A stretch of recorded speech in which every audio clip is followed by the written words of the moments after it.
going to be Gen G versus Optic Gaming. Again, Gen G sitting at top, but Optic's still up there. Banger. Gen G 5-0. Gen G trying to stay undefeated. Yeah, but Optic's no such. They're doing very well. If I'm saying this right now, Gen G cannot do the Gen G versus Optic Gaming. Why not? Because they just can't. Why? There's too much talent, there's too much composure. They have Zuma and TJ, two great SD players. I don't think they're just gonna be able to roll over them in game 2. And Gen G's been playing game 2 so well, they've always been guaranteeing themselves those game 2. They have to come out hotter in this series versus Optic Gaming. You do not want Optic to get hot, start streaming over at the other side. It's not the same as playing the other teams. Optic does not like to play against Major Maniac. I watch them online scrim all the time, and whenever they scrim online, they're all just complaining about how hard he is to kill. Now, I don't know if that's an online thing or not, but he's definitely gonna have some confidence going into this series. Optic Gaming, everybody on that team played incredible in their last series. You know, bar Zuma having some bad maps, but I think if they can replicate that performance individually and then Zuma steps it up today, then yeah, they definitely should be able to take this. But well, what happens when you come to LAN and you kill someone that you've been struggling to kill online? Major Maniac's not an easy kill. I never said he was an easy kill, but it gives you confidence. It gives you a lot of confidence. It gives you huge confidence. I can't kill this guy online, but this is LAN. And my bullets are actually hitting you. Okay, this is a lot easier. I can kill you now.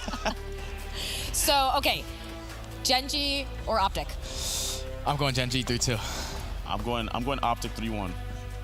I'm not picking anybody. He never picked. No fun. And then he's gonna go back like, oh, 2 months ago I said Optic was the best. Wait, you have to. You have to. No, I don't. Producers Yes, tell do. me you Come have on. to, so you have to. I don't have to pick anyone. Oh, boo. All right, man. All right. All right. I'm gonna say Optic. If I had to pick, I'd probably say Optic. Well, there we Gen go. G got to lose at some point, and Optic's fantastic. See, we just had to peer pressure you into it. But that is enough for us. We will be right back with such an exciting match. A huge, huge congratulations to Luminosity, who just absolutely steamrolled Midnight and such a flawless 3-0. We couldn't believe it. But coming up next, we have Gen G versus Optic Gaming.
final day of the game, or final game of the day, I should say. Optic versus Gen G.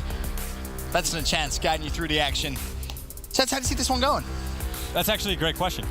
It's very tough to call, but it's a fun one, right? Gen G undefeated. If you lose here, like, big deal. You're Optic. You're like, we're playing with a sub. If we lose here, we already have 4 wins. Like, both teams are feeling good no matter what. Well, here's a quick look at some of the tweets you guys have been sending in about this next matchup. Strain_CWL. Gen G has been looking so strong. I predict the usual slow start, but an easy 3-1 victory. And of course, he's referring to the fact that so far Gen G in all the games that they have played, or series they've played, they've lost map 1 every single time. And of course, this guy is saying, I think Optic takes this one 3-1, losing the control. Well, Mason, I have good news and bad news. The good news is, yeah, I think you might be right. Just because Gen G, 2-0 control and gridlock, and that's what we're going to see. Okay, fair enough. And the final tweet about this series, for me, it all depends on the control. Gen G is the best S&D team in this division, maybe the CWL. Optic will show their skill on hardpoint. Winner of map 3 takes the series. I mean, to be fair, Optic does have TJ on their team for when Search and Destroy. It's pretty great because, like, the record is 4-2. 4-2 playing with the sub. Not too shabby, and TJ has done some freakish things. Zuma, a good S&D player in his own right. Yep. Karma stepped it up, like across the board. I think it's genuinely just a close series. What I will say is this is incredibly informative to how good Gen G is going to be as a team. Because if you cannot beat Optic when they do not have a sub, do you really think you're going to beat them when they're playing with a normal player? And if you're not going to be able to beat that team, do you really ever think you're going to win a tournament? So I think this is a very important win for Gen G to get. But of course, ultimately in the standings, they're 5-0 right now, and even if they lose, they're still in a great spot overall. They're looking fantastic, that's for sure. But here's how our series plays out. A gridlock hardpoint to start things off, and I know statistically we don't have too much data just from the Pro League specifically with Optic. There's no point looking at stats from Vegas because of Dashy, but 2-1 in the Pro League. So, okay, pretty decent. And then on the flip side? Gen G is 2-0. Oh! Which sounds great, but they're also 0-for-5 with map 1. Like, so their hardpoint record is 5-5. Which means they literally always win map 4. They literally always lose map 1. And I don't know what happens if Gen G wins map 1. I just don't know what to do. The world explodes. It's the only thing that could happen at this point. But we'll start things off on board with Optic Gaming Scump, who, of course, you're so used to seeing him run the SMG, but he's adapted so well to the Maddox. Maybe a little too well. He looks very comfortable with it, that's for sure. But so far, first hill, back and forth. TJ with a double. Karma, who you highlighted, has had some tremendous performances so far. He really has stepped up in terms of slaying category. And it's kind of a reminder to everyone, if you're Karma, where it's like, hey, guys, don't forget, I can still do this if I need to. Oh, man. If you watch him when he's, like, streaming scrims, you would swear up and down that he's got to be, like, one of the most valuable players in the game. Like, I was convinced going into Vegas, I was like, Karma's going to be the standout player, and so I saw Dash's stats, and I was like, oh, well, you might be doing okay, but, like, there's nothing you can say about that. But I genuinely think, and I think Karma would probably say the exact same thing, is like he doesn't play for kills at all when Dash is on his team, because that's what Dash's job is, to kill everything in sight. But now you need to pick up a couple more, so Karma's like, yeah, no problem, I can do that too. Oh, very good start for Optic Gaming, 37-0 off the first hill. Now the rotation is going to come through.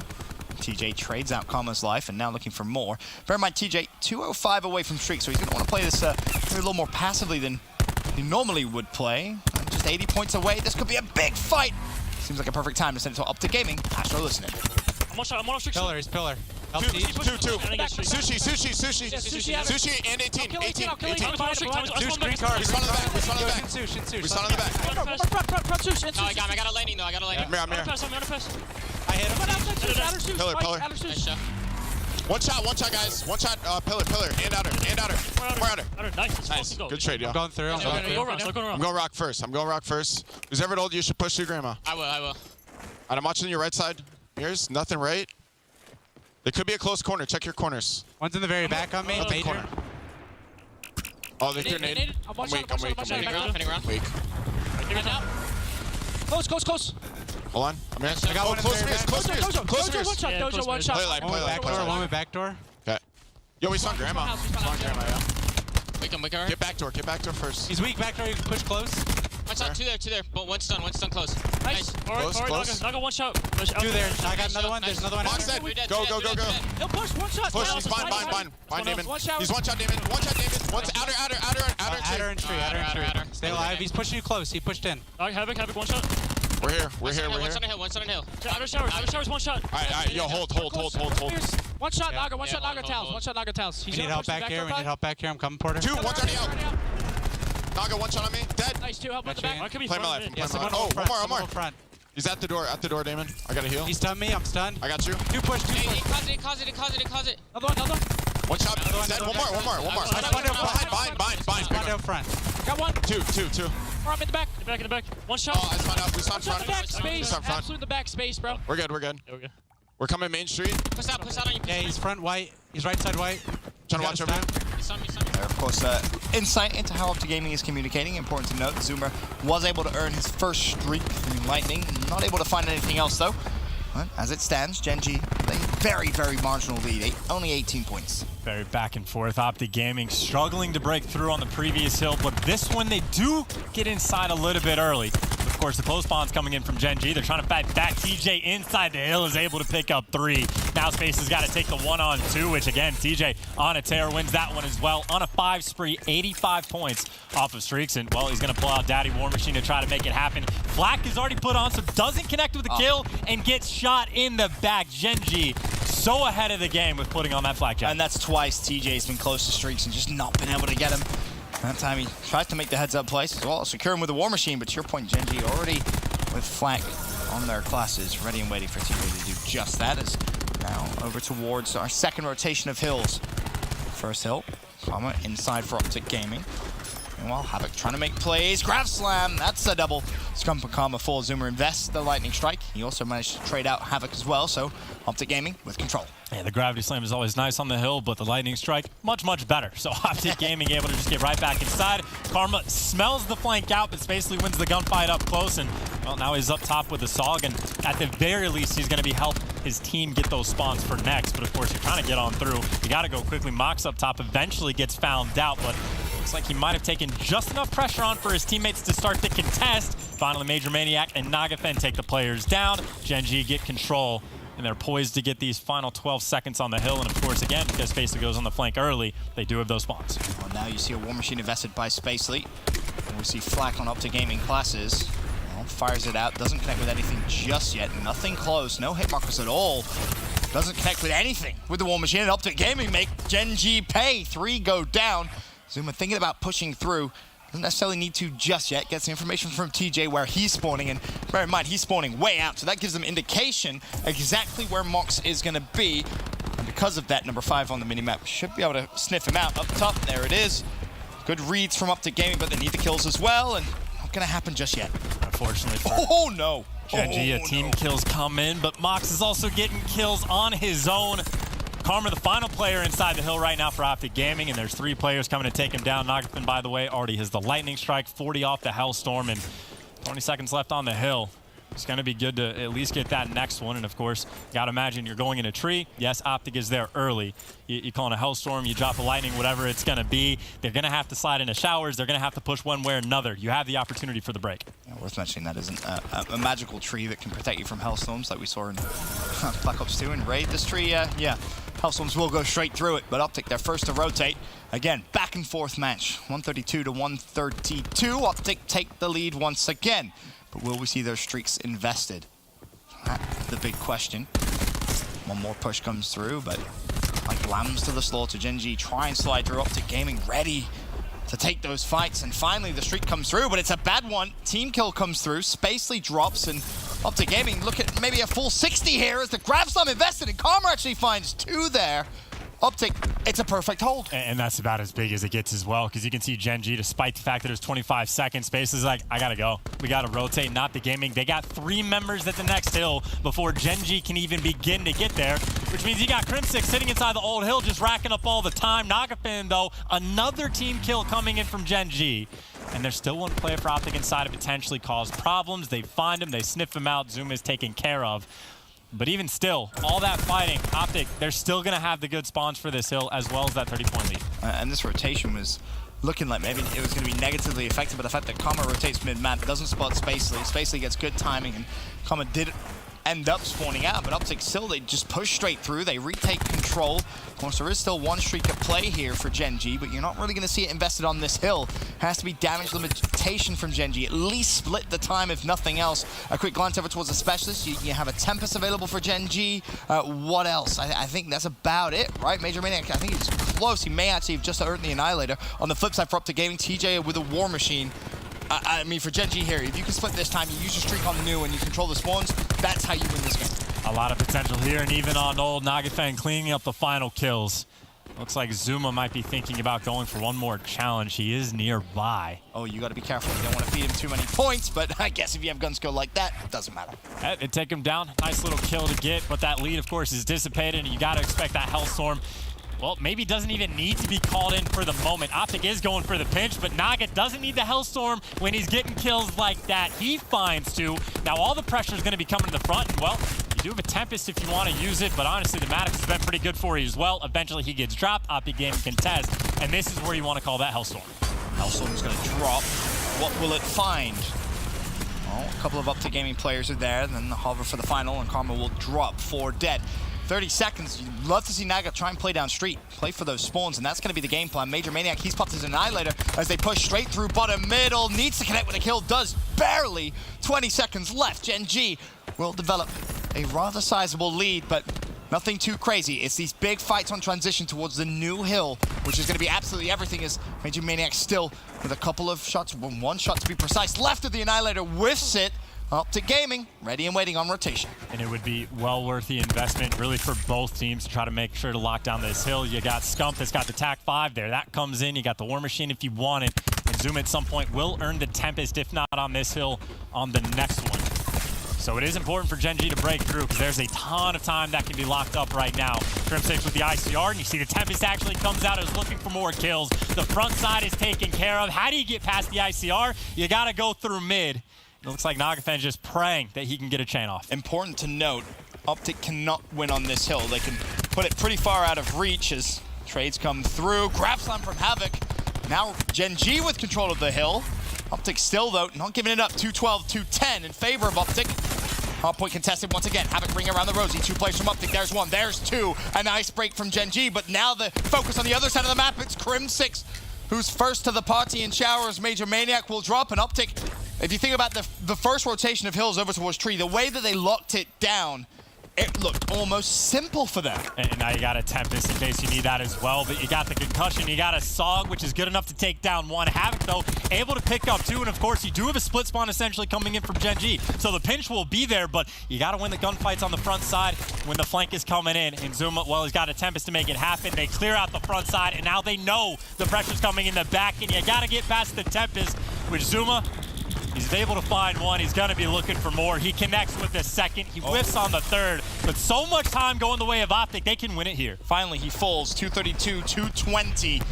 Havoc, he earned himself a lightning strike. In natural fact, he has all of his streaks. He's going to pop the drone squad as well. Gen G trying to fly through the front. Zuma will fall.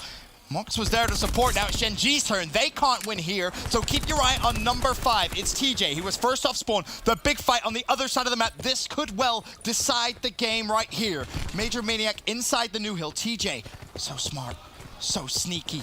Can he control the spawns for Optic Gaming? The hill about to pop in 3 seconds. Zuma's going to go through the front. He will fall. TJ is still alive. Bear that in mind. Trying to buy time. Now his teammates spawning close to him. It's his time to shine. TJ tries to fly through the hill. Not able to do it. And Gen G will take map number 1. Chance, I don't know what the procedure is here, because this hasn't happened so far in the division. I'm agreeing. I have no idea what to do with this situation. This is the fight for the top of the division. Gen G has been perfect so far in the Pro League. But of every single series, it goes the exact same way. And this is like, you have the advantage because you win the first map.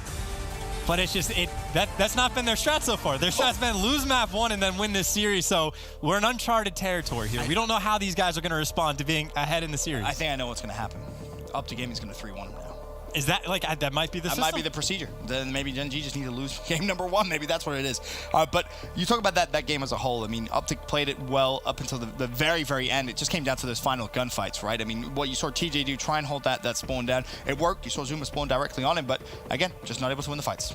And it was really a great game the whole way around. Not really mistakes from either time. The specialists were good from both sides, but you want to talk to the coach of an undefeated team and see if he's got good insight. So we have a PlayStation instant reaction with Jess. Thanks, Chance. Yeah, caught up with Coach Joey Nubsy, and the thing that he's always telling me is that it's their passion and their dedication that has taken Gen G this far. I asked him, hey, do you think that Optic can take you down, give you your first loss? And he said, absolutely not. There's no shot. We definitely want to remain undefeated. And I asked him, hey, is that passion, that dedication enough to take you all the way through the Pro League? He said, yes, it is. Other teams are just under-preparing. He said, a loss here at the Pro League feels unacceptable, and if you lose, that just means you're not putting in the work. Over on the side of Optic, I also caught up with their coach TP and asked them the same question. Hey, are you guys going to be the ones to take down Gen G? He said, yeah, why not?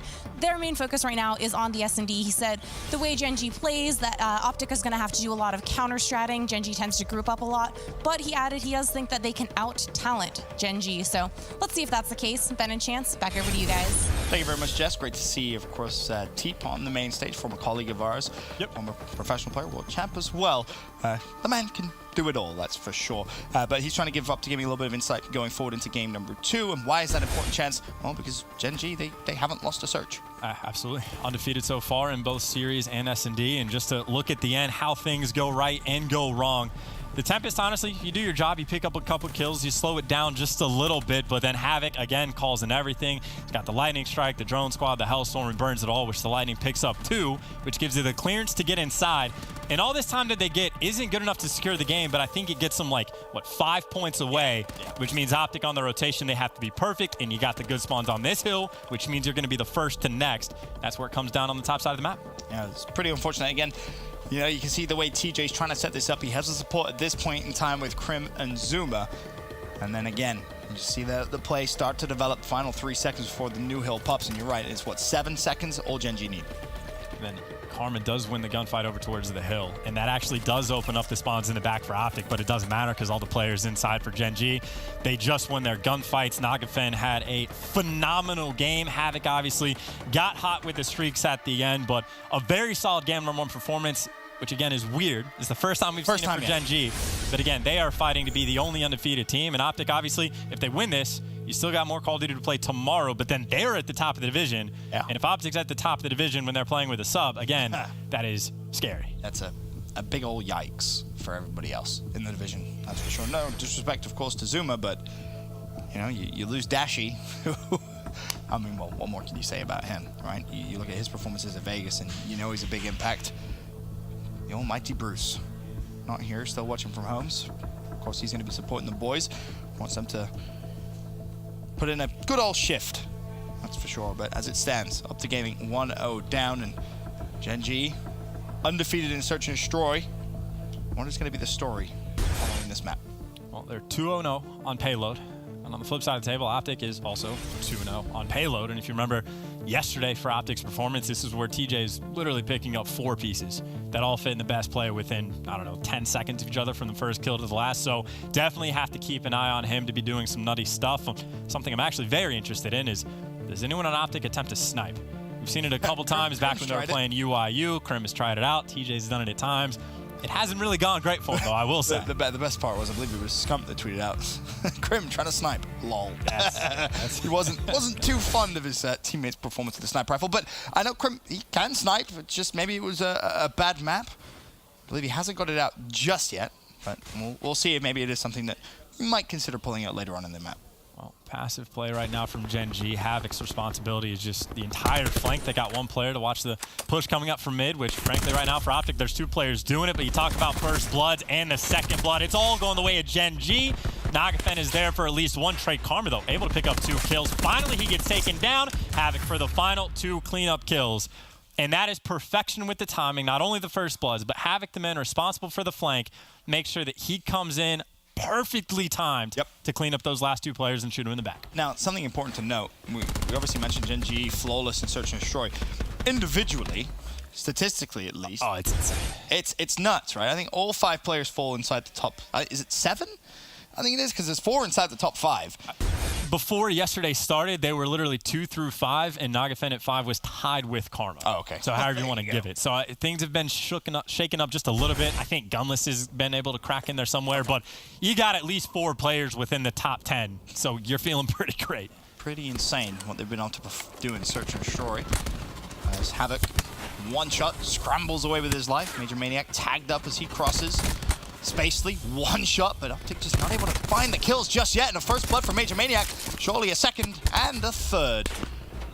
Havoc with another, and that round was a lot of firing of the weapons, no killing there for Optic Gaming. And on the flip side, Gen G just exploit the opening start and take the round.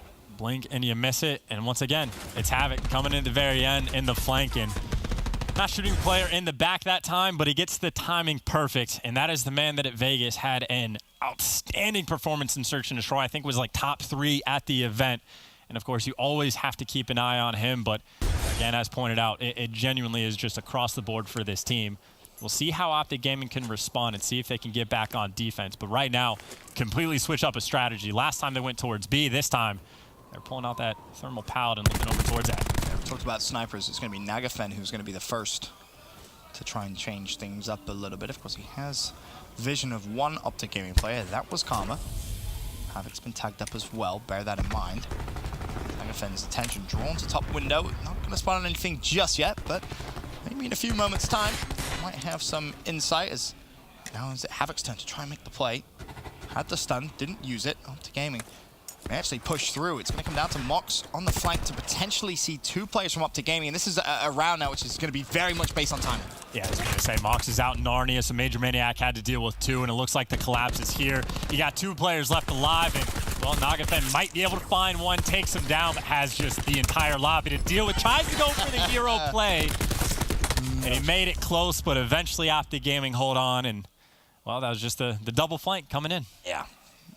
Nice adjustment there from Optic Gaming. Didn't play too slow, decided to be proactive, take the fight to Gen G. And the best play from the round, it's going to be Crim6 and his ICR. Impressive. The double flank coming in, where Mox just leaves and runs to the very back of the map to go for the full flank, which the spot he was going to is a great spot to watch the full flank. You just want to be there when the flank comes in. And again, it all comes down to timing. Still, advantage Gen G. And for Zuma to find his first kill. 0-3 he currently stands. On the flip side, everyone playing relatively well for Gen G as Nagafen whiffs the first snipe. Crim6 will scurry away, but it's Spacely that takes full advantage of the one isolated player. Finds first blood, but it's instantly nullified as TJ finds Havoc. 4 versus 4.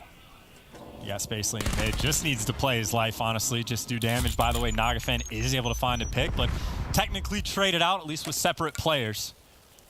Nagafen looking to do more damage. 2 players have crossed ahead over towards B. Zoom is still lagging behind. Essentially a patient flank coming in. He's got to win the gunfight, though. Nagafen just waiting for his teammates, and he does it perfectly. By the way, Spacely, I think by himself over towards the other bomb site, was just straight up able to pick up 2 kills, so even if Zuma had made the play, he would have been in a rough spot no matter what. And we'll take a look at exactly how Spacely got these final 2 kills. Again, another round that comes down to a cheeky little flank. This time, though, Spacely able to 1v2. Optic Gaming in the back of their spawn gives Gen G another advantage here in game 2. And it was on top of that, as well as the first blood finding Crim6 and Nagafen being like, hey, I tried to shoot him. I missed. He's right here. And Spacely's like, oh, free kill because I have the SOG. I know exactly where he is, can catch him off guard. So from start to finish, a very solid round from Gen G, which, again, undefeated in the game mode. You expect nothing less. Now on their attacking side, a bit of a B push coming through. Is Crim sniping? I don't think so. Well, the sounds of that fight. It's going to be the ICR, and he wins the first blood. Traded out, though. This bomb will go down. 4 versus 4. Can Optic Gaming try and retake? Well, that's a great start. As TJ shuts down Spacely. Zuma thinking about maybe pushing, waiting for his teammates to give him the go-ahead. He's number 6. Keep your eye on that on the minimap. Havoc's going to get shot from behind. He was sandwiched. Now Naga has to make the impressive play. Not even going to be able to find the second. Puts Mox in a pretty rough spot here, Chance. TJ just going to be sprinting up top. Scump gets the challenge. He knows the pressure's coming in, so he slides out, wins it, has the 200 health, 11 seconds left. Oh, he's going and a player hasn't hopped on bomb. He's only got 8 bullets for the player to hop on. Zuma is defusing. You got to fly out, get the kill, but I don't even know if you have time. Scump takes him down. I appreciate the attempt, but the bomb was not down in the right spot for Mox to be up top heaven. That's a very nice round from Optic Gaming, and you can even see the communication coming in. Player comes on the flank, Scump starts shooting before he fully turns around, knowing that a guy's behind him. And as soon as you take that player down, it doesn't make the round easy, but it definitely helps. Yep, and this an important gunfight to win as well. Making sure Nagafen only able to trade out his life. Scump playing well here in the search and destroy. Optic keeping it close. Genji still with the advantage though. And Optic tie it up in their next round. Quick glance at the map, and you can see the opening strat here. Zuma, number 6, he's going to push wide on the outskirts of the map. Meanwhile, everybody else flying through the middle. Well, Genji definitely knows that someone's here. Havoc's able to get the first blood, but the trades are in because Optic put a ton of pressure over towards Lobby. Spacely by him, well, he has a teammate, but essentially singled out for just a moment. But Optic Gaming not even able to get the bomb down. Spacely makes a move, breaks right on through, able to get out with his life. There was just a hole on the map. Spacely found it. Even things up to a 3v3, and obviously Genji, they know that bomb is down on site. Problem, however, Optic still with resources towards the site. Not being able to pick up the bomb just yet as cluster grenade thrown out. Zuma connects with the stun. Spacely is as good as dead. No trades come through, so a minor advantage here for Optic. 3 versus 2. Mox makes it a 2v2 though. And Zuma caught out. Karma with a stun of his own, throws it out. Tac Mask is there. Nagafen will be calling for assistance. Mox is deep, but Karma finds a pick anyway. 2v1. Bear in mind, the bomb is still down. Krim pushes straight through, flies at him, ties it up. And that was a great call from Optic Gaming. They knew those 2 players were in the back. They don't feel rushed, despite the fact that there was 20, 25 seconds on the clock. And hey, they're both back here. Karma's keeping him occupied. Krim, just go on the full flank, go as fast as you can. And frankly, even if Karma falls one of those 2 guys, Krim is in a decent spot for the 1v2, depending on the timing he would have gotten. And, well, Karma wins the first one, which makes it just as easy as it could possibly be. So, great call from Optic Gaming, not falling under the pressure, even though they did allow space. They just kind of walk through mid-map and kill the original bomb planner. Speaking of Karma, currently leading Optic Gaming at 6-4. It's Zuma, who started off slow, if you remember, at 0-3. Only improved to a 1-5 stat line. As Karma, the man we're just talking about, top performer falls for first blood. TJ there to trade though. 4 versus 4. That was bomb as well. So bear that in mind as more trades come through. 3 versus 3. Krim hits the flank once again. 3 versus 1 now. Scump shuts down Havoc. It all comes down to Major Maniac. 1v3. Best of luck. They know exactly where he is. They got a stun as well, which doesn't connect, so might be able to sneak out a little bit. Has a 1v1 gunfight up here as well, and he's got the Sog, and he's able to take that one down. 2 players now hunting. Plenty of time, and he spotted both of them, I'm sure, as well. If not, his teammates told him. Major Maniac is phenomenal in these situations, as difficult as they are. The fact he's made this look possible is what is so impressive about his individual ability. I think he's just spotted Zuma's shadow as well. Zuma could be in a whole different world of pain. It's a 1v1. He spotted Scump and Connector. 15 seconds, but of course he does need to play around the bomb site. Is he just going to chase? Oh, this is so smart. 12 seconds. 1v3. Major Maniac. Incredible plays from him. Incredible composure. We talk about it every time we see a moment like that, Chance. It's so difficult in this game to clutch up in those situations. But boy, oh boy, did he play that well. That's as good as it gets. I mean, even just the kill on Krim 6, he's able to just, hey, there's 2 players behind me. I have to fly forward. And it's not even Krim over-challenging. Krim tried to do the right thing and bait out. He didn't really want to take the gunfight because he knows I don't have the great gun for it. Right. And then that read, just to get in that corner and wait for Scump to come back and challenge, because in Scump's mind, he's thinking one of 2 things. Either right now Major Maniac is planting that bomb, or he's head glitching the bomb, in which case I can just shoulder peek. Yep. And Major Maniac gets there so quickly. So that's beautiful. I think that's like the 3rd 1v3 we've seen. It's not been a lot, and I think Genji actually has 2 of them. Performances like that, which explain exactly why. Advantage Genji 4-3.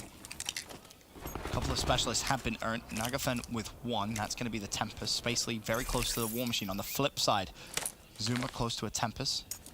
Despite the 106 stat line, Scump, he has his Crash. Karma with Grass on.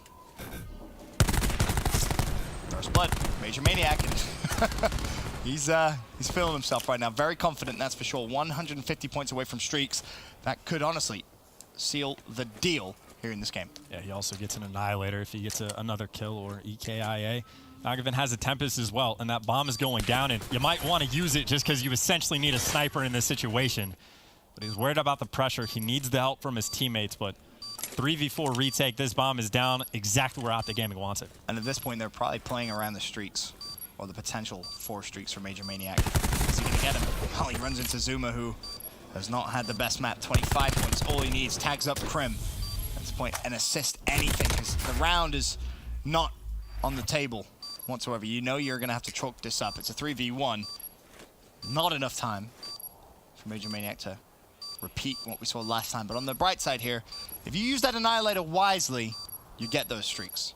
Yeah. I mean, honestly, I kind of would have liked for them to have pulled out a specialist to try to go for the retake, because, I mean, again, it would have been incredibly difficult. I'm not saying it's a bad decision, but I always like to see teams when they just go for it. But either way, 25 off streaks, you get the bomb down, you get a couple in your back pocket, or you could do it with the Annihilator, or just the Maddox, because that's been going great for him as well. Yeah. The problem is, if you're Optic Gaming now, how do you stop it? Because you know he has an Annihilator. And based off the information there, him staying alive, you know he's very, very close to streaks. What do you do? You could pull out the sniper.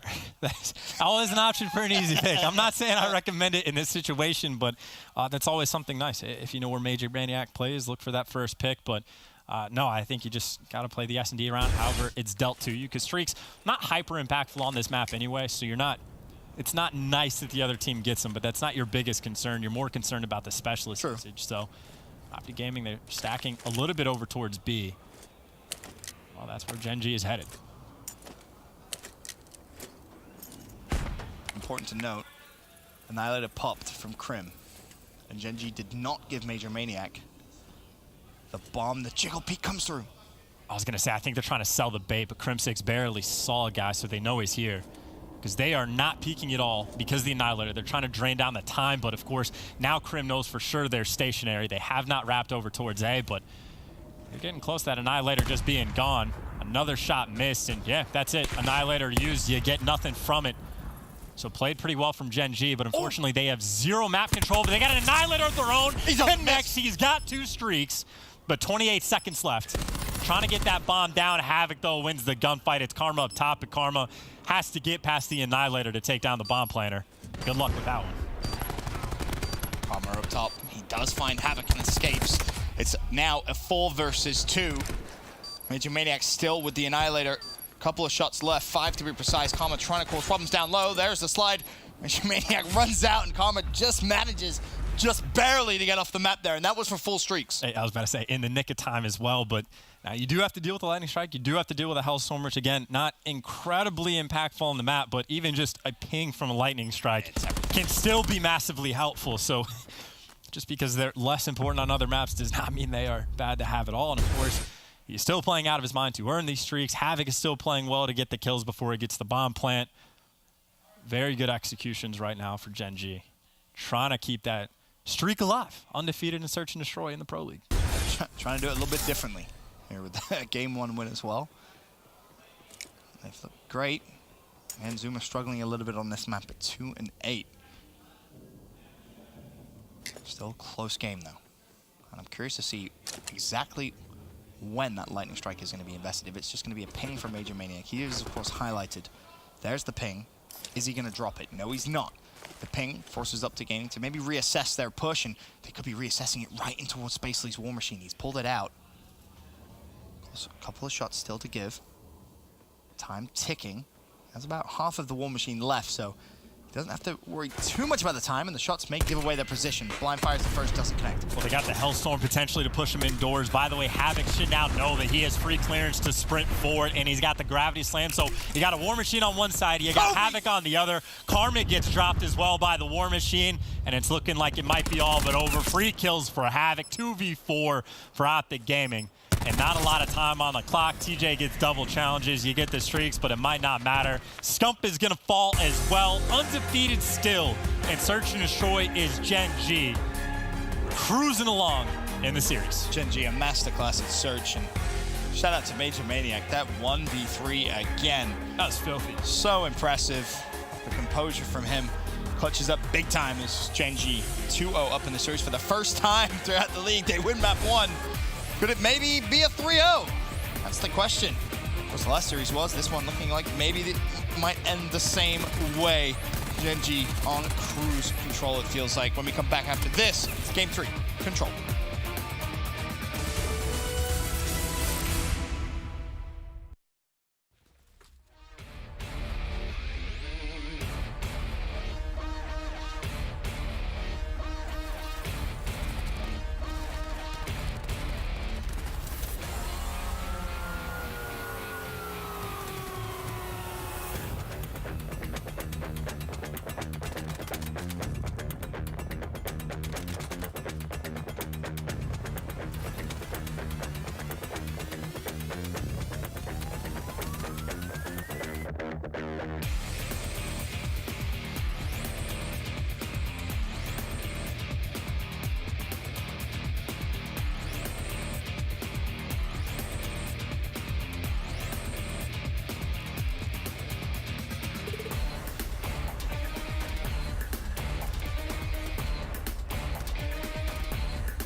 Last game of the night, and it's Gen G sitting pretty 2-0 up against Optic Gaming. And we've seen some pretty impressive plays so far throughout the series, but the big one thus far, Major Maniac's 1v3 clutch and surge. We got to bring it up again, Chess, because we just don't see him very often.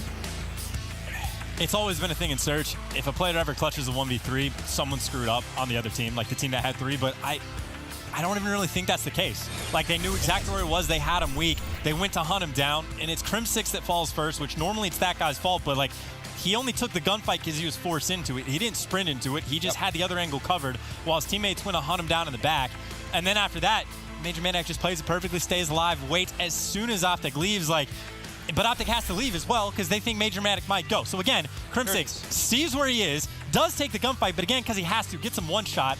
Then Major Maniac finds that there's two players, which they can't even push. They can't sprint and put the back alley because then you'll have to body stack. There's no way to like double challenge that effectively.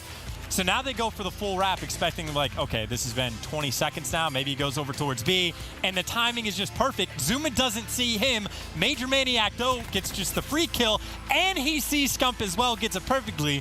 And now he's got a 1v1, no time on the clock. And again, Scump is thinking either he's planting the bomb or he's going to head glitch it, which Scump just knows I can shoulder peek that if that's the case. But Major Maniac literally makes the perfect play at the end. So it's just amazing for him to get the information in two separate occasions of spotting both those plays. Like, it is a perfect storm to let him get the clutch. And again, it's perfect S&D. Most definitely was, and that's why Gen G have been perfect in S&D.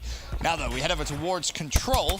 It's going to be Gridlock. Any stats jump out to you about this map in the game mode? Yeah, Gridlock 2-0 for Gen G, 1-2 for Optic Gaming, which, again, it's not a huge advantage, but Control has definitely been the biggest struggle for Optic because you have to imagine playing with a sub. Like in Search and Destroy, you can say, hey, go play here. And Hardpoint, you can say, do these opening breaks. We'll figure it out. And it's not easy, but Control is where it's most difficult to fill a new player in. So far, 2 ticks almost investing. We have to just get that final little bit. Going to be the next cause of attack here for Optic Gaming. The life count +2 Gen G, but life count might not even matter if they're able to cap both these zones with as much ease as they have off the rip. I mean, 3 players go down for Gen G. I mean, you may have to just chalk this up. That's going to be the case. And again, the biggest thing about that is just because of the opening break for Optic, you already have 2 ticks at B. Towards Gen G's favor. And this spawn killing is absurd. Right now, Gen G, they're just all over that left side of the map. And Optic Gaming, you got to take some players out before you can get clearance. And, well, they do exactly that. Nagafen does get dropped, although he takes one with them. So this is where things start to get interesting. You got to flood the front. 2 ticks. Still invested, a minute 30 to go.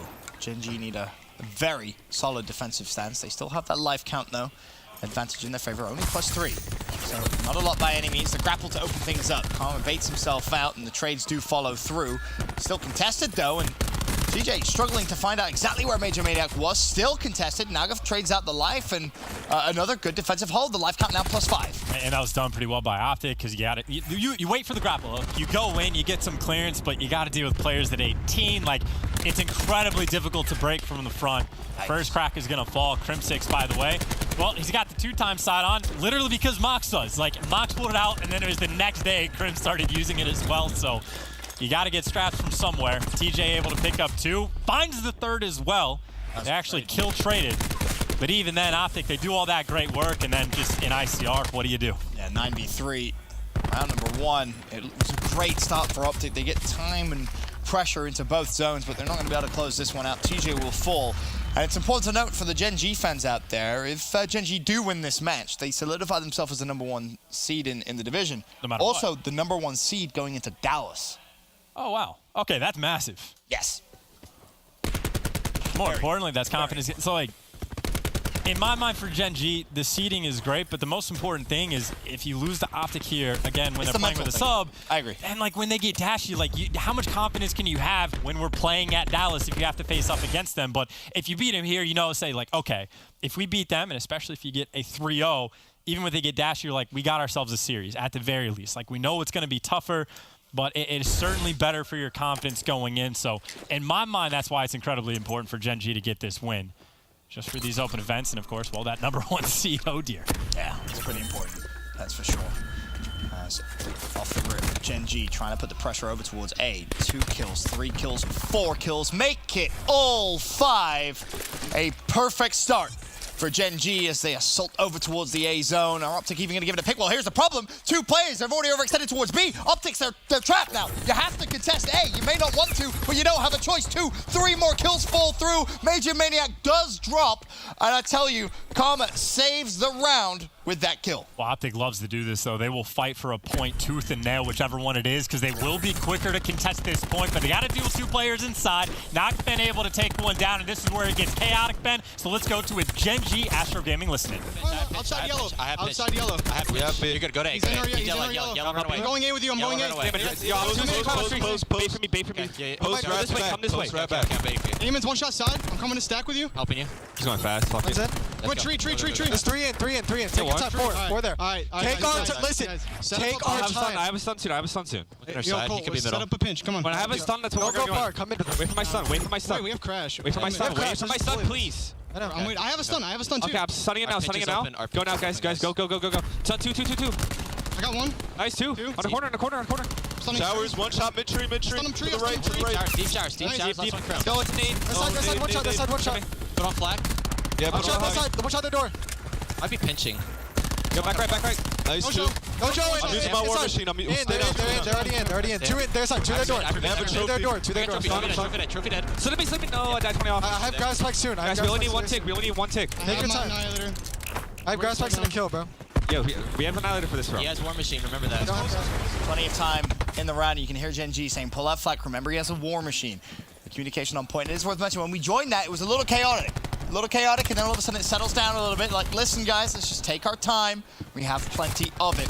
Time now, they're starting to dwindle away. And speaking of dwindling away, as are Gen G's lives, now a 13-8 life count. Just one tick, though, all that's needed.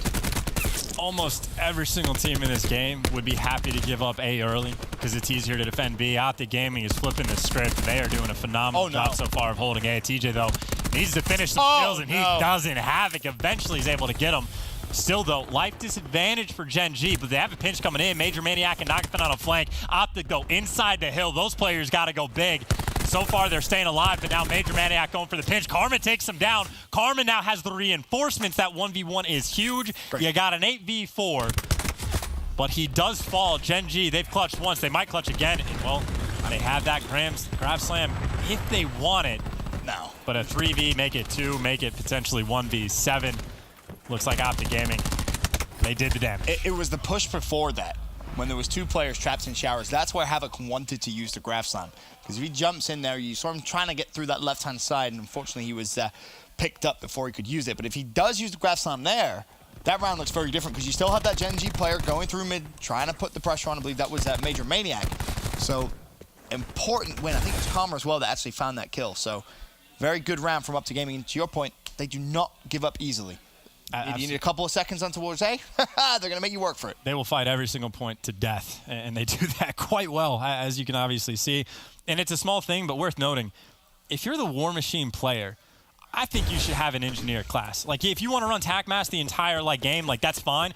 But when you know you're getting close to pulling that out in a situation, just have engineer so you can spot the trophies, just so you don't have to rely on teammates to take care of it. But teams make the adjustments, as well as Nagafen. By the way, this is control, not search and destroy. He's able to take down 1.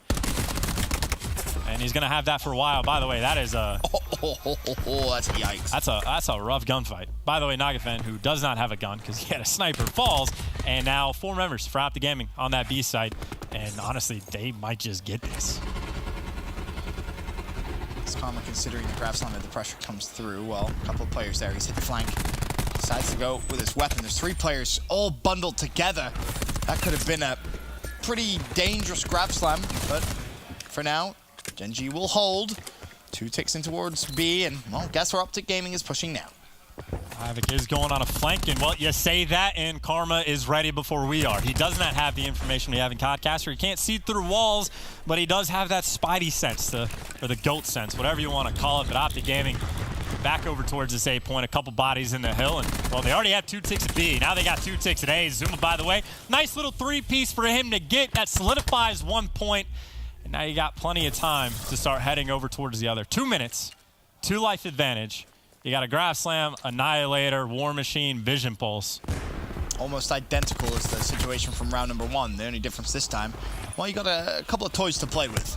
A little specialists that you could bring out and really wreak some havoc. If they're trying to push through, though, that could be the thorn in Optic Gaming's side. Space Lee will drop. Major Maniac watching the cross. Still possible. Very very possible here for Gen G. I would have to imagine for Optic Gaming, though, the only thing they're thinking is get everyone in position, keep everyone alive, and when we get close, Zuma, pop the Vision Pulse, and then, you know, Karma, if you have a situation you need to grab slam, great. Crim6, pull out the Annihilator, go for that combo, and make the move. And, of course, the Vision Pulse is going to make Gen G play passive, which means it might help to have a little bit of clearance over towards B. And it's all about setting up that play, and minute on the clock is plenty of time in Call of Duty to try to make this happen. Oh, most definitely. Keep your eye on the life count. 2 life advantage. Optic Gaming. There's Major Maniac. Spots Zuma going for the flank. The War Machine invested by TJ. That finds 1. Doesn't find anything else. Karma, though, he's pushed forward. Has a grab slam available. Doesn't even need to invest it. And this is where he's so dangerous when he gets around that 18-wheeler.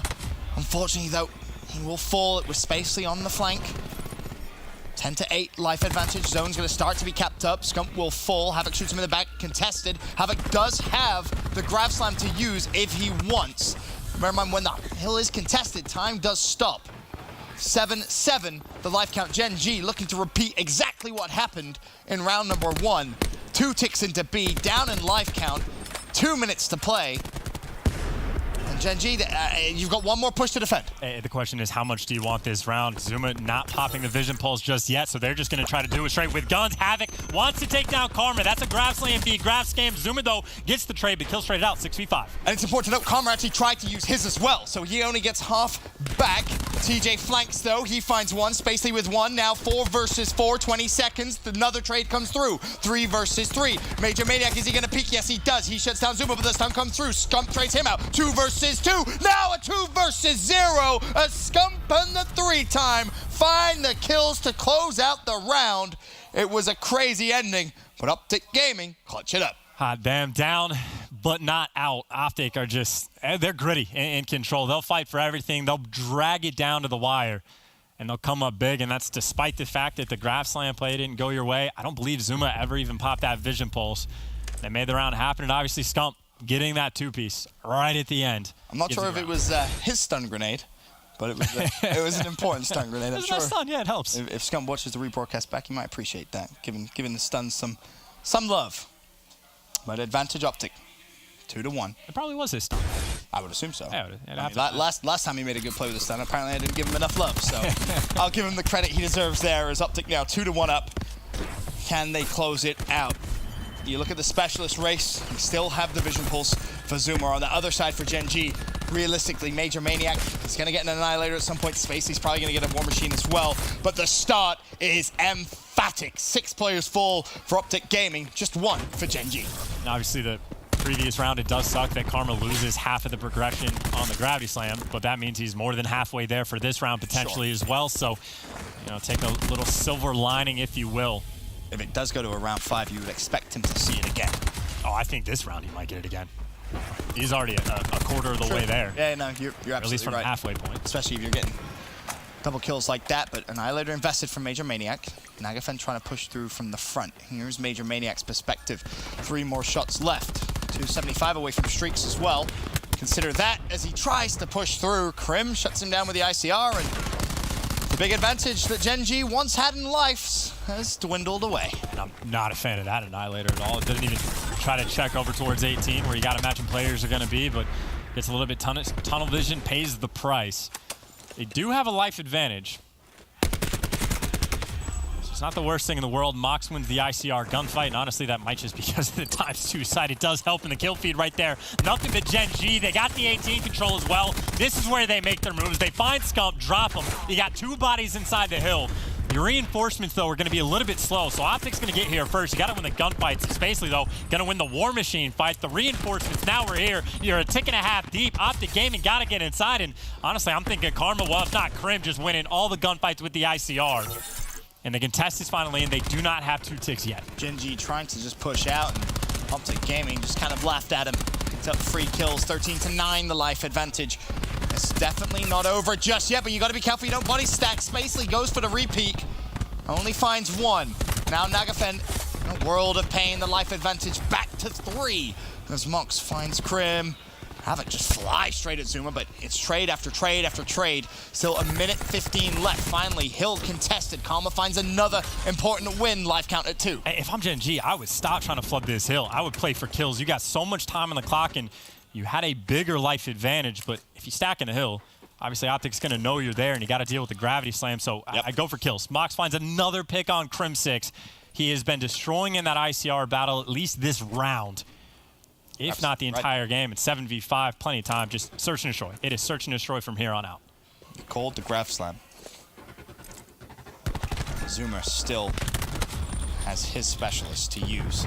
Optic go down to their final 4 lives. It's 4 versus 6. Spacely flanks Crim. It's now a 5 versus 3. Spacely could really do damage this round, 3 versus 2. But Optic, they've been in this position before, and they've clutched up before, and it was this man who was able to do it. A 2 versus 2 with a grab slam. You also still have the vision pulse from Zuma, and it's going to be popped as well. This is almost an impossible task now for Gen G, as Karma and Zuma push through, and Karma puts the nail in the coffin.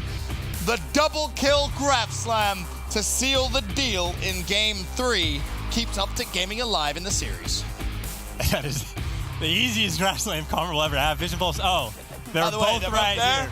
Perfectly fine, but Optic Gaming again. We said they're gritty. We said they're tough. Down but not out. They win the control. Trying to bounce back in this series, which we talked about the great things for Gen G if they win.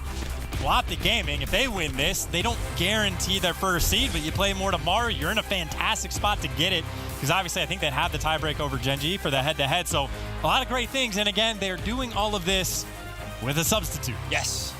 Important to note that Optic Gaming not with their full 5 starting roster. If you're an Optic Gaming fan, you should be sending your thanks to Zuma for doing a fantastic job filling in, but here's a look at the end of this control. In 9v6, all of a sudden 8v6 with all this time in, and they're just flooding in the front.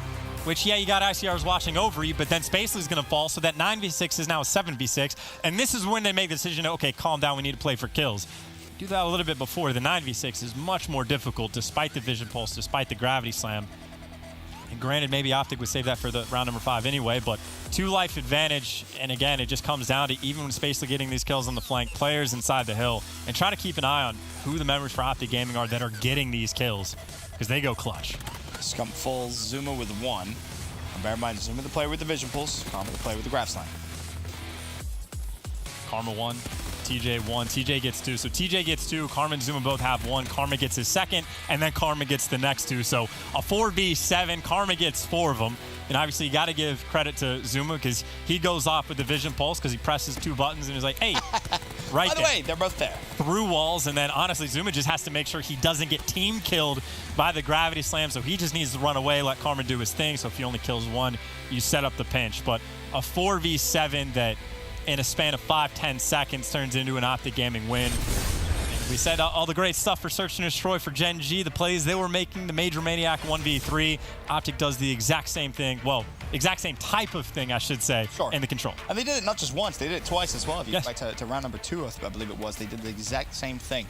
So Optic Gaming clutching up big time in the control. But now, moving forward in the series, we head over towards another hard point. Coach Teep back on the stage, talking to the boys, trying to keep them composed as ever. You can see Zuma intently looking over towards Teep. And what do we know about this game 4, Chances, in terms of stats? Well, it depends on how you want to look at it. For pure map count, Gen G, 0-1, Hacienda. So, like, they barely played it in the Pro League at the very least. Optic Gaming 1-1, so, like, what can you really draw from that conclusion? But Gen G has been undefeated in game number 4s. But at the same time, they've never won 2 hard points in the same series. So you can literally describe this in any way you want. And was that their second control loss? Or was that their first control loss? For Gen G, they're second. They're 4-2 now. They're 4-2 now, yeah. So, this series, blowing all the stats out the board, it doesn't matter. Can Gen G, though, close out another 3-1 victory. I mean, they can at least try and keep that consistent. Walking up to Gaming, force a game 5. Hardpoint Hacienda. This is going to be a very interesting series. And adjustments on the fly as well. I'm backtracking here, but we kind of talked about how control is probably the most difficult mode to play with the sub.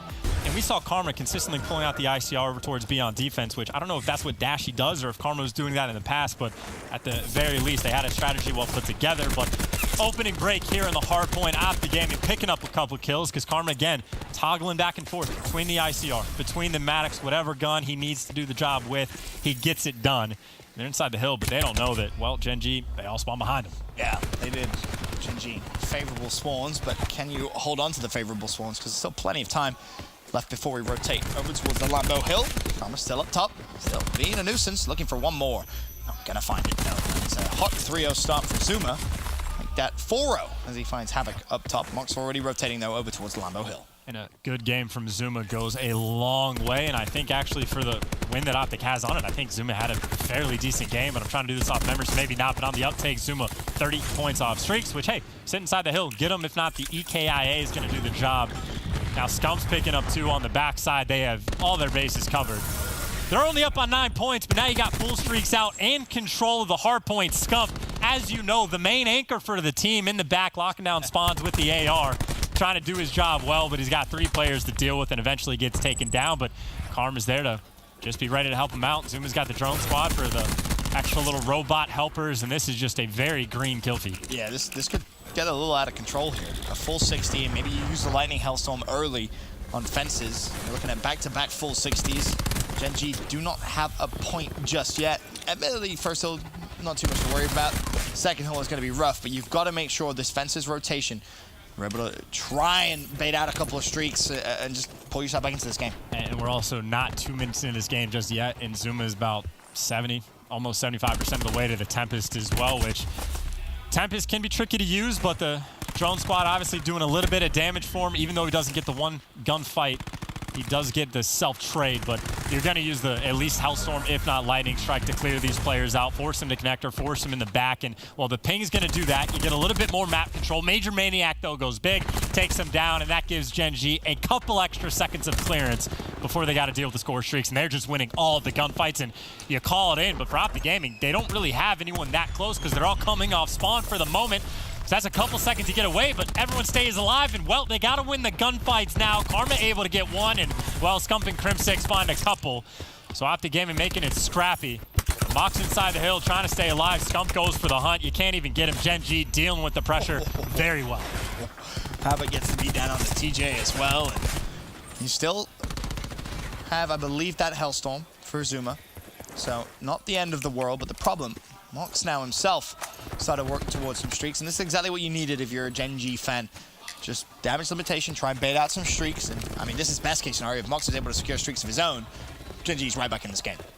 I'm not sure if they know, because Zuma was leaning towards the old hill, but if you're Mox, this is, in your mind, almost a win condition. Like, you want these streaks desperately because it's very early in the game. You know you have to deal with more in Zuma, by the way. Just trying to hunt him down, and he does just that. Huge kills coming out, 10 and 4, has some streaks himself, and is shutting them down from the other team, as well as the fact that Optic Gaming sitting inside the hills. Zuma finding himself a nice little home here on Hacienda. One more on top. He's just being such a nuisance to deal with, he really is. Almost found another on towards Nagafen. Meanwhile, on the hill, Nagafen springs into life with a double of his own. Scump, top corridor with the support of TJ. Looks to try and break straight through. Has, of course, earned his TAC 5 specialist. Will we see him invest that? As it stands Optic 100 to 58, the point lead. 8 seconds left on this hill, so I guess with how it started, a full 60 for Optic Gaming, 60-0 lead. Gen G have done pretty well to bring himself back, but those streaks from Mox could have been huge. I was going to say the streaks weren't too great over towards fences for Zuma the first time around. They didn't get a lot out of it because they all died right before he called it in, but you're going to have a second opportunity unless you want to use the Lightning Strike over towards second. But either way, Karma obviously has that grab slam, and, well, the specialist on the other side, no one's really close. And, well, Zuma and Karma have theirs, and Scump at some point already earned his first TAC 5, so they are cruising right along. And most definitely to try and force this to a game 5. Early hill control. Back in favor of Optic Gaming now. They'll keep your eye on the spawns. That's going to be massive here. In the way Optic Gaming are going to try and manipulate Gen G to spawn deep on the wrong side of the map. So far, so good. Number 3, Karma spawns fences and instantly recognizes, well, hold on, 20 seconds left. I don't need to push fences. I don't need to push mid-map. Let me track all the way through over towards the Garage Hill. And now he can set up a nice little camp there for his teammates. Karma always making the right play at the right time. You just have ICRs ever on the map. TJ's picking them up off the ground. They are just going for sheer control of the map. So roughly a 60-point lead going in a Lambo, which last time they didn't even get the spawns early enough for it, and they made it work. This time they got the spawns trying to make it work. Zuma's winning gunfights like that. Crimsix in the back as well, which even if he gets taken down, you got some score streaks if you want to put him in the back, but do you really need to? Because it's 2 players stunned, and Optic Gaming are just perfect so far. The TAC 5 comes in, but honestly, Havoc, you're just going to die. Scump's going to hunt you down, and full control still for Optic Gaming. You come through the door, you might need the grab slam. It actually bumps him out of the way. A rare mishap for Karma, which is just unfortunate, but even still inside the hill, Optic Gaming still winning the gunfights. Yep, trades back and forth in there. Control of top corridors and the control of the spawns from the first hill to the second hill on this map specifically has been great to watch. Again, Gen G finally able to get some points. I mean, so far, if you count the point tally from those 2 hills, from the first 2 rotations, 20 points for Gen G, maximum. That's how low it really has been, and that's a testament to how well Optic Gaming is really playing here. Honestly, you don't even need to use the streak. It's Havoc just being surrounded by 3 Optic Gaming players, which they might actually just barely let him go, but Zuma does eventually drop him. So I was thinking, hey, use the streaks to break the hill, or you could get there first. You don't even need them, and you're up by 80 points. Optic Gaming are just, they're on cruise control now. Karma, 20-14, fantastic game. Zuma slowed down a little bit, still 17-10, and Scump has 21 kills. Spacely obligated to use the War Machine, trying to break on through, but he got players surging at him. Nagafen's taking him down, but Crimsix pulls out the Annihilator as the counter, able to find his second in that kill feed is green. Havoc gets him dropped, but the time just going the way of OG. More than 100-point lead here on Hacienda. Yeah, this has been a masterclass of hardpoint from Optic Gaming. 12 seconds left on this hill, and it's going to be contested, and they don't want to give it up. They are taking the fight to Gen G as they look to try and force a Game 5 search and destroy. Zuma still with that Hellstorm, and also a Tempest as well. Will he opt to pull that out? That's the question. Hellstorm first. So of course everyone to scramble inside corridor where Optic Gaming are ready and waiting. Karma and Scump set up the crossfire. They both find kills. Zuma finds the 4th. Good knowledge of where to expect Nagafen to be. And everything that has just been so well thought out and executed here from Optic Gaming on Hacienda. Zuma, though, team killing. Okay. 15 seconds after the Hellstorm damages that Lamborghini. Major Maniac has the Vision Pulse, has the Annihilator, but I think he's dealing with the War Machine as well as whiffing shots. Havoc has to use the Gravity Slam to take him down, but that's a huge investment, and you might not get too much out of it. Final 25 seconds, but you had to do it. Honestly, Optic Gaming might even be able to fight for a couple seconds of scrap if they want to, or just set up for new, where even on the first hill, Optic Gaming has been pretty good so far. They're going for the trades at the end just to take these players down, but we're going back to middle hill. Optic Gaming 26 points away from winning the game. Nagafen has earned himself a lightning strike. Needs more, though. If Gen G is going to come back into this one. Zuma will drop. He's still looking for the EKIA. You don't really have to worry about the first hill. Optic Gaming hasn't been that's kill feed. Too kill heavy, or I should say time heavy on the first hill, but all 5 players go down. Nagafen has to use his streak. Optic Gaming, it's almost like a victory lap here for Game 4. Zuma connects on the 3rd, which at the very least is going to buy his team a little bit of time, but the time might not be good enough because the kill feed, well, Gen G picking up a couple kills. Of course, Optic Gaming fighting from the technical wrong side of the map for next, but if they can get any bit of this final 20 seconds, it's just going to edge them even closer to being able to win the game. 15 seconds, someone in the hill if they want to hop for it. The more they get, the better.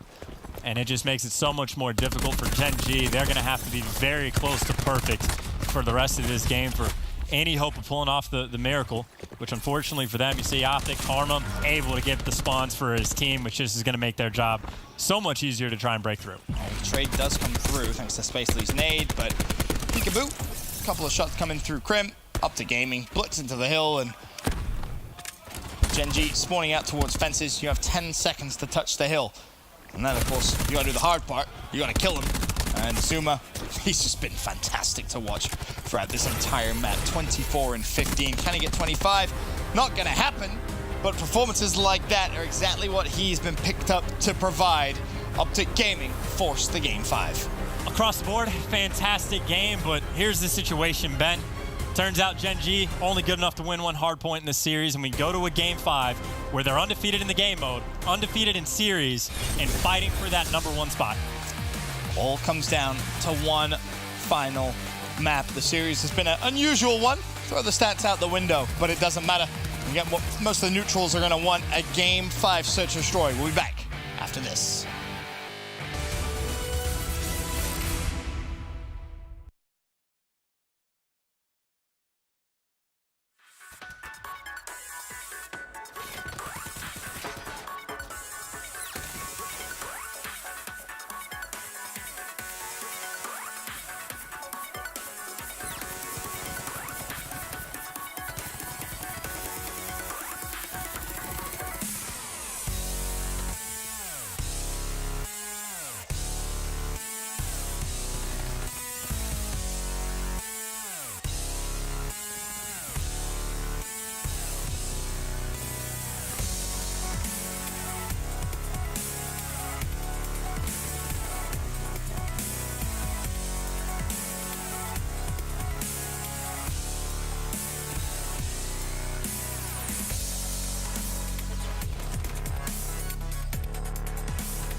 Last game of the night, last map of the night, Game 5, Search and Destroy. Optic Gaming, Gen G, going the distance. Now, if you're a Gen G fan, don't panic, because you are undefeated in Search and Destroy. However, I will say the first Search and Destroy we saw was incredibly close. It took a 1v3 from Major Maniac to really separate both two teams. I was going to say, if you didn't 1v3, it might have been around 11, and who knows? So I agree. If you look at it on paper, obviously, you're going to have to favor Gen G, undefeated in Search and Destroy. They're 1-0 on this map specifically. Optic Gaming is 0-1. I don't know, Ben. And it's the reverse sweep. Like, it feels like Optic Gaming building back momentum because, like, it's been 2 pretty dominating wins for Map 3 and Map 4 as well. Like, they're feeling themselves. So, again, if you're Gen G, you're happy that it's S&D. But that undefeated record, man, and we've seen so many undefeated records fall so far. Like, Midnight was like 7-0 on Hardpoint. They end up falling in that. And the only undefeated records I think that are left are the series count and then the S&D, which can all end right here. But there's one thing Gen G is very, very good at. Search and destroy. Well, not even just that. Losing Hardpoint and then winning a search to follow it. They've been very consistent at it. Here's how the series has looked so far. First, Map 1 and Map 2, Gen G. 3-4, Optic Gaming. Is it going to be the complete reverse sweep? And then JP did tweet it out. He updated the stats like immediately after Map 2, I think. And still, of the top 6 KDs for Search and Destroy, 4 of those spots are still filled by Gen G players. The 1, 2, 3, and 6 spot. By the way, Mox leading the pack by a mile with a 1.8. Major Maniac pulling out the sniper. Does not quite connect on Crim 6, but mixing things up. Instead of sniping over towards B, you show it mid-map. And Havoc, by the way, is essentially solo. He does have a player watching over the very back as you are just going for some highlight reel shots, which Karma eventually wants no part of, but Havoc by himself does get caught out, but able to find 1 before TJ picks up 2, which, of course, gives the advantage to Optic Gaming. But now you're wrapping that bomb back over to B, where, well, Major Maniac is bringing that sniper. I might wrap it out towards A. They fake me out. Yeah. They draw the resources over towards B and say, nope, see you later. We'll make our way over towards the A site, and this is going to be a relatively free plant unless Gen G can get there quick enough to cause a bit of a ruckus. And you guys at home might not be able to hear it, but we can hear it. Crim is extremely loud. And when it comes to his callouts and search, they're almost always perfect, but all of a sudden, a 4v3 turns into a 3v2 in favor of Gen G. Major Maniac swing and a miss. TJ another double as he now looks for the ace in the round. Can he find it? Major Maniac tagged up 1 shot, nothing but a sniper and a dream. You got to hit a snipe shot. You got to pray for a pick, and Scump, he knows he doesn't need a challenge. You can see his foot is not good enough for the kill. And TJ, the round is never over until the Iceman is dead. That is an ace from him. I'm almost positive. He opens it up with a double kill by B. And even when they found themselves in a 2v3, he picks up a second double kill, which we get to take a look at. The stun from Scump helps him out, but so does the gun skill, and then he gets the final kill as well. And that's just the thing, man. Undefeated Search to Destroy is great, but there are just certain players that are very difficult to stop. And TJ's got to be close to streaks as well. A 5-0 start. Cannot halfway to his War Machine. More than halfway to his War Machine. We're 1 round in. At this rate, he'll earn 3 before they 6-0 their opponent. I guess the only way that could have been better is if he'd been on the defensive side and defused the bomb, but first blood in favor of Havoc. Doesn't matter though, TJ is still alive. Bomb planted. And you can see the white arrow scurrying away. That, of course, Gen G. Optic Gaming, the green. TJ looking to just try and find a couple more picks. Spacely goes for a pretty flamboyant challenge, but TJ will fall, so no streaks to worry about. 4 versus 1. Karma, he's not going to be able to clutch that. Yeah, Mox getting the huge kill to shut him down right there. Obviously dealing with 2 players. I'm assuming TJ either is just hyper aggressive, which I'm sure is the case, or assume that his teammate took the gunfight. Mox might be a little bit weak, and let's go for the round win and see if we can pick up this kill. But big bounce back round for Gen G. Shut down the streaks, get the win, and this is 2 for 2 right now for offense. Solid stuff. Full reset, back to the beginning. Pretend round 1 never even happened. Well, except for the part that TJ's still close to that War Machine. Apart from that. Not too far from it, at least. Yeah, very, very close. A great round 1. Can he repeat his performance here on their attacking round? Oh, there's a glance at the opening break. Optic 1 mid, 4 B for Gen G. 2A, 2B, 1 mid. Definitely holes that could be exploited, but TJ, first to the party. Has his cluster nade to use as well. Well, speaking of clusters, there's the Gen G cluster nade. And there's a Gen G first and second blood. 5v3. And this is just a collapse coming in on the flanks. Zuma, you pretty much have to go forward, because if not, you're going to be trapped in. And tries to make a play and is able to pick up 1. And then, hey, here's the rest of the team. And Gen G with the nice retake, but that's just kills getting picked up on the other side of the map. So Optic Gaming, they just got sandwiched in, and it's another nice round to have. And G just flew them. 3 players dropped from top mid, 1 from their spawn. That was a scary sight right there. But here's Nagafen picking up, I believe, 2 kills in the best play of the round, scum number 2. Gen G string 2 rounds together, back to back. They now have the advantage here in the game 5, 2-1. And again, to reiterate the importance for Gen G, a win here solidifies themselves not only number 1 in the division, but also the number 1 seed come Fort Worth. And Optic Gaming, of course, if they win this, they might be at the top of the division, but more Call of Duty left to play, so it depends on tie breaks and what happens tomorrow, but still in a phenomenal spot if they get it. And Nagafen, 50 off streaks, and has the bomb in hand. Yeah, that's the key here. A plant, he will get streaks, but he's tagged up and 2 kills come through. Do you want to try and stick it and go for the streaks? You only have Havoc in support. It's high risk, high reward. Well, it's even easier when Havoc wins the gunfight. Lightning Strike has been earned. 50 points for the second streak as Major Maniac tagged up from you. 4v3. Havoc again single-handedly taking over the round here for Gen G. And honestly, if you're Nagafen, you might just want to sit back on the Lightning Strikes. Agreed. That's number 6. That's where Nagafen is going. And he's going all the way back to the map. So his teammates are going to play aggressive to try to clear out this bomb. That's the thing to force him inside, which Havoc is ready for. They get taken down. Havoc, though, finding 2. So pretty much doing it by himself at this point. It's nice for the ping, but good lord, and Karma, well, no time to hop on bomb, so he's going to hop off the map. And he does not get caught by Nagafen at the end. Remember when TJ got the ace? I do. In that round? An ace by Havoc? Or almost? Almost. Okay. Almost. He gets 4. And because of his plays, his teammate is able to get streaks. Some insane stuff as well. And make it work. I think it's, what, a 4v5 as well? I think they got blooded. I can't exactly remember how it happened. They lost 2 players, 3v5. And Havoc's arrow just starts pinging everywhere around the map. You're like, okay, he's pushing back alley. No, wait, he double back. He's inside. Okay, Nagafen's in the back. Where's Havoc? Who knows? Players stacking up at mid-map. Free kills left and right. The timing is perfect. Havoc, a freak. 7-2. And he's also close to some streaks of his own here. So Nagafen's still on his streak. Invested the lightning ping, so he will not have that. As Havoc checks the B side. But he has a lightning strike. And now you got Havoc, and I think it's going to be Mox with him playing in the back, and the sun's coming in. But the lightning strike, you got that on top. More importantly, Havoc just wins the 1v1 gunfight on Zuma. Scump loses the gunfight to a lightning strike. Now, of course, that bomb does get planted, but 5v3. You got to be feeling good if you're Gen G. You got pressure up front with the Sogs. TJ, though, does win 1 gunfight. We've been here before. We've seen crazier things, and he got the flank coming in. Major Maniac, though, picks up 1, and now it's chaos for Optic. You get shot from every angle. Crim6 by himself, and plenty of time on the clock to get the defuse. There was a moment there where I thought maybe. If Major Maniac loses that gunfight, round's over. And Gen G will now go 4-1 up. Saving grace. No more streaks at play. The 1 lightning was used. I think, did he earn the Hellstorm at the end of it? I know he got close to it. He needed 50 points. He had to have picked up at least a bullet in a player at some point. You would assume. I would assume. But Havoc was close. He doesn't get streaks. So they at least shut him down in that round. But still, a big round here, or a big advantage in rounds for Gen G. 4-1 in this game 5.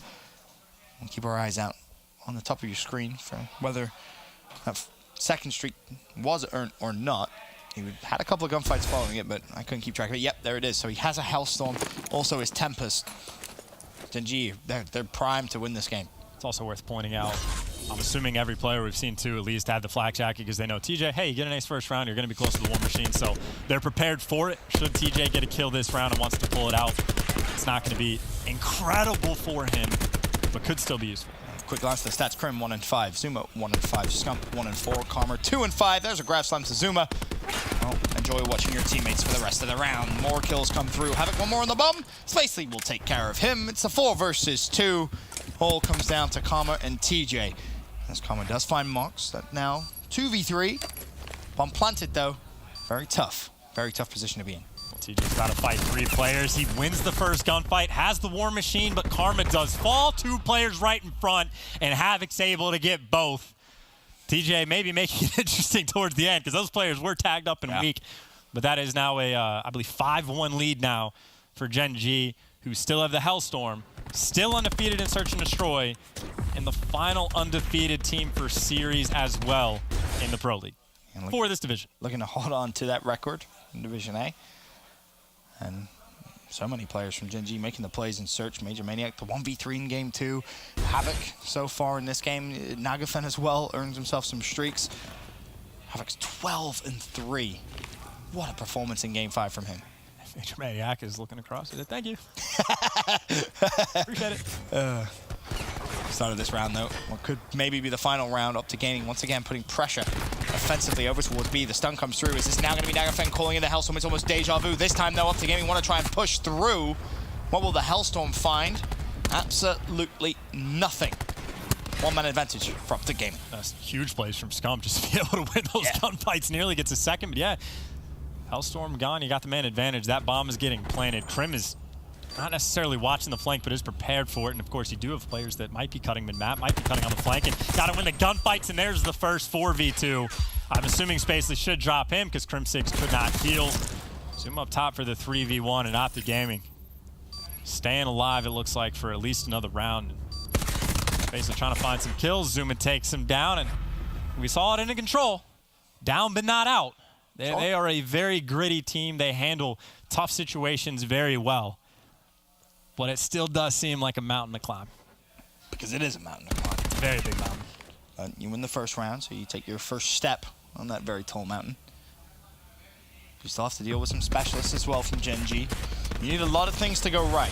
And the important thing here is keep the pressure up, keep those first bloods, because the way they played that round was beautiful. It was exactly what they needed to do. Just to bring it up, 100 Thieves made the 5-1 comeback against Gen G back in the PLQ. I've seen Gen G, they had a 5-0 lead against some other team in the Pro League, which turned into like a 6-4 win. So they've had some nail biters where they go up by a lot and things get out of control, but they're trying to shut it down here. You actually got 200 health for everybody on the map. So 2,000 health on the map. Havoc, though, gets the first blood. Zuma cannot trade it out. A team kill doesn't matter. TJ with the War Machine, but players are nowhere to be found, or actually, Maniac might get connected with. Crim6 does find it big. 2v3, all of a sudden 2v2. Crazy gets traded. And Nagafen still has that bomb. Crim6, you gotta go big.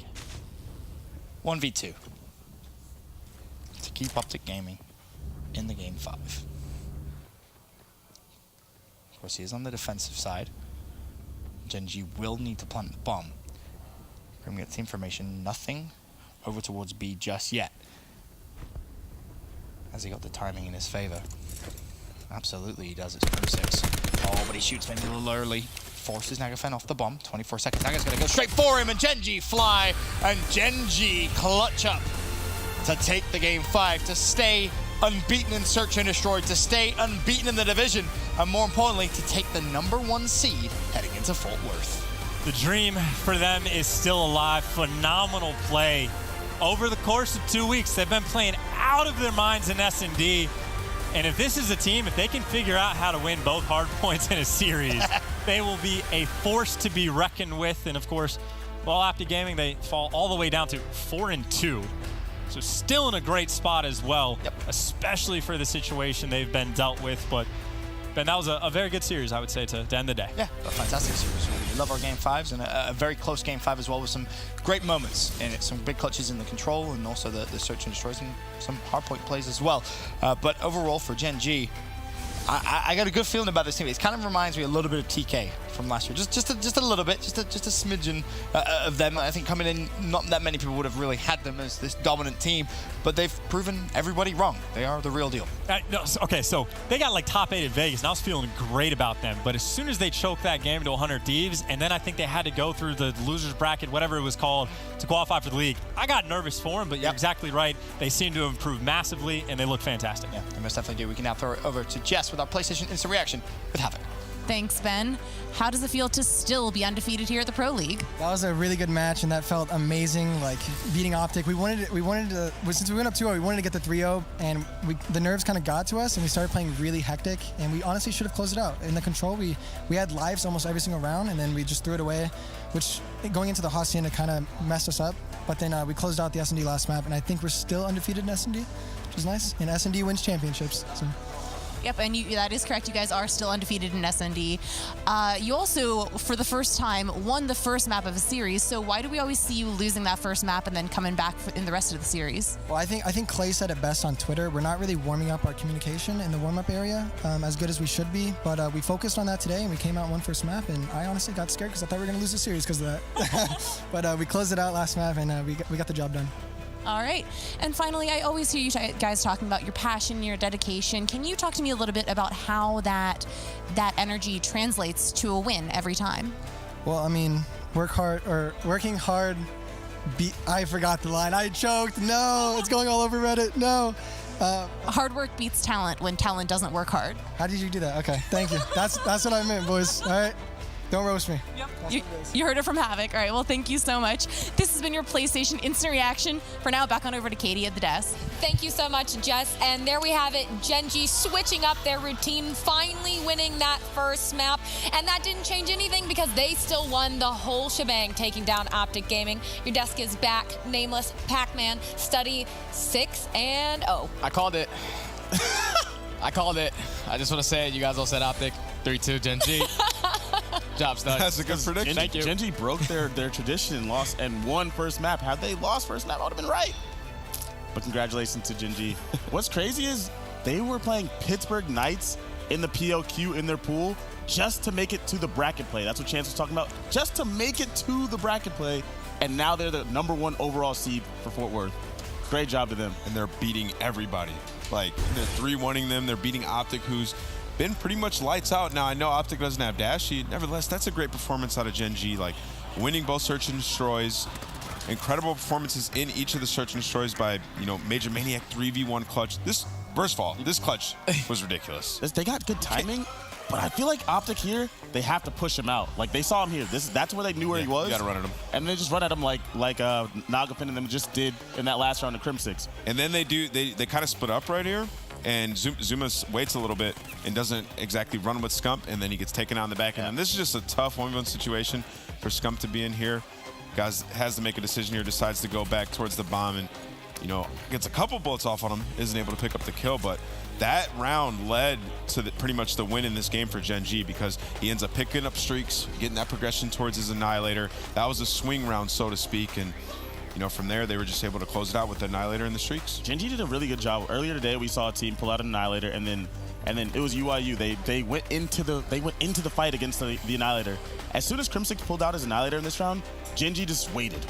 They just waited out the clock, waited for his Annihilator to run out, and then Major Maniac pulled out his and got the first blood with his Annihilator. So that was a really good play by them just to wait, just that little bit of patience.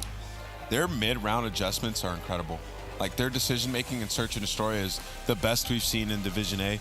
Even in that Game 5, some of the plays they were making were just astounding, like Havoc getting through the center of the map. I'm sure we'll see it here in this gameplay montage. But, Optic started to crawl back into the series in, Games 3 and 4 with some great performances out of TJ, great performances out of Karma. They got to win a Search and Destroy. Like, Search and Destroy wins championships. You can't lose two. They don't have one of their superstars, though, right? Yeah. So I feel like Greenwall fans don't have anything to be worried about. Yeah. Right? Not at all. That was a really good series, top to bottom, from both teams. Optic dominated Game 4. But, like, without Dashy there, who's one of their two best Search and Destroy players, like statistically the best Search and Destroy player from Vegas.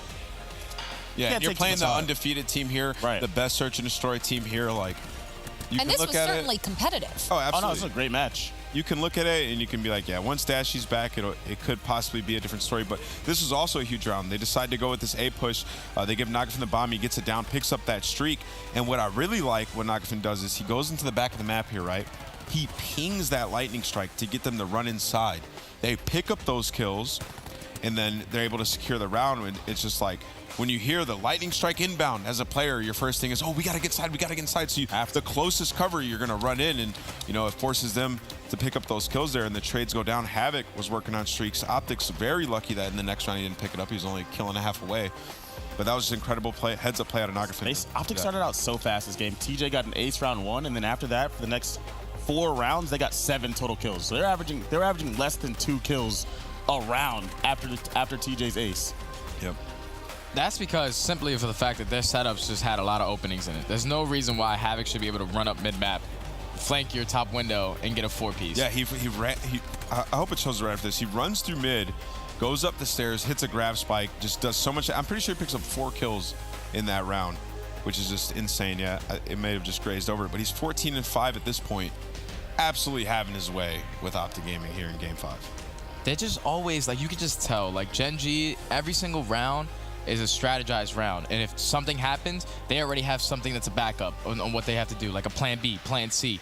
This team is so prepared in this game mode, and like you heard Cole Havoc say, S&D does win you championships, and when you're undefeated, in the game type, I could probably understand why you're undefeated Look at at that. 6-0. That's what you do right there. You saw what happened. They spotted him in you, and you instantly sprint at him. Now that's the success. That's the formula to search and destroy in Black Ops 4. And I think we're gonna have to see some of these teams adapt and take that and start playing like that. But you know, a lot of teams would just stay there and you know, not push them, sit behind that bomb site. Like right there, that's how you play it. Havoc's right here at the top, and he's been mid-game calling for them. Like we heard him a couple matches ago, definitely leading his team in the middle of the games. Look at that first blood percentage. You know how hard it is for Havoc to be dropping that kind of S&D KD, especially running a SOG?